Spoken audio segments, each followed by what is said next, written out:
പുഞ്ചിരിമട്ടത്തുണ്ടായ ആദ്യ ഉരുൾപൊട്ടലിൽ നിന്ന് കഷ്ടിച്ച് ജീവൻ തിരിച്ചു കിട്ടിയ ആളാണ് സുജീഷ്.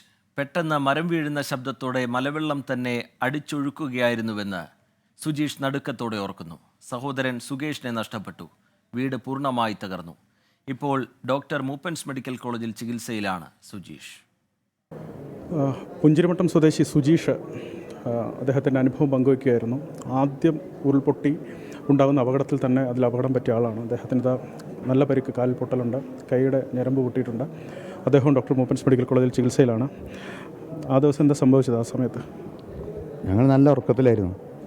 ആ സമയത്ത് ഒരു കാറ്റിൻ്റെ ഒരു സൗണ്ട് കേട്ടു. ഒന്നും ചെയ്യാൻ കഴിഞ്ഞില്ല. അപ്പോഴത്തേക്കും വീടും കാര്യങ്ങളൊക്കെ മറിച്ച് എന്നെ കുറേ ഒരു 500-600 മീറ്ററോളം ചളിയിലൂടെ പോയി.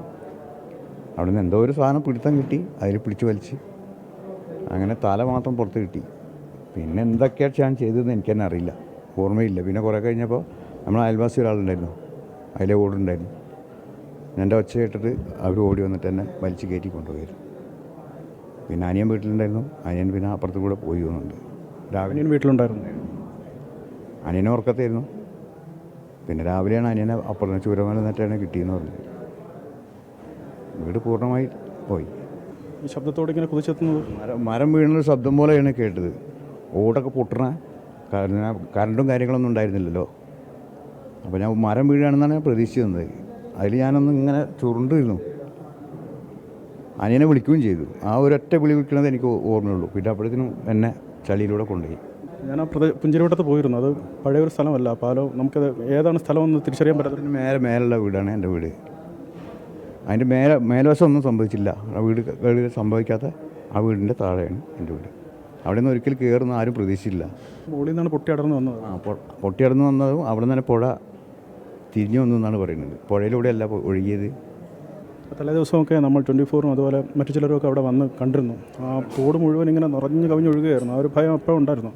അന്ന് ഞാൻ വൈകുന്നേരമാണ് ഭാര്യനെയും കുട്ടികളെയും പറഞ്ഞയച്ചത്. അപ്പോൾ നമുക്ക് അത്ര പേടി വന്നിട്ടില്ല. കാരണം എന്താ വെച്ചാൽ അത്രയ്ക്കാണ് മഴ ആയതുകൊണ്ട് അവരെ വീട്ടിലേക്ക് വിട്ടാണ്. പരിക്ക് കാലിൽ ചതവുണ്ട്, അതിൽ 8 സ്റ്റിച്ചുണ്ട്. ഇതിലെ 2 ഞരമ്പ് കട്ടായിട്ട് 2 വിരലിൻ്റെ സർജറി ചെയ്തിരുന്നു. സർജറി കഴിഞ്ഞു. ഒന്നുകൂടെ ഉണ്ടല്ലേ. സുമേഷും സുജീഷുമാണ് ആ വീട്ടിലുണ്ടായിരുന്നത്. അനുജനെ നഷ്ടപ്പെട്ടു. വീടൊന്നാകെ ഉരുളെടുത്ത് പോയി എന്നാണ് അദ്ദേഹം പറയുന്നത്. അങ്ങനെ പ്രതീക്ഷിച്ചിരുന്നില്ല. പുഞ്ചിരിമട്ടം മേഖലയിൽ അങ്ങനെ ഉണ്ടാകുമെന്ന് കരുതിയിരുന്നില്ല എന്നാണ് അദ്ദേഹം പറയുന്നത്. അദ്ദേഹത്തിന് നല്ല പരിക്കുണ്ട്, ഭേദമാകട്ടെ. വിപിൻ വേളിക്കൊപ്പം അലക്സ്, റാം മുഹമ്മദ്, 24 വയനാട്.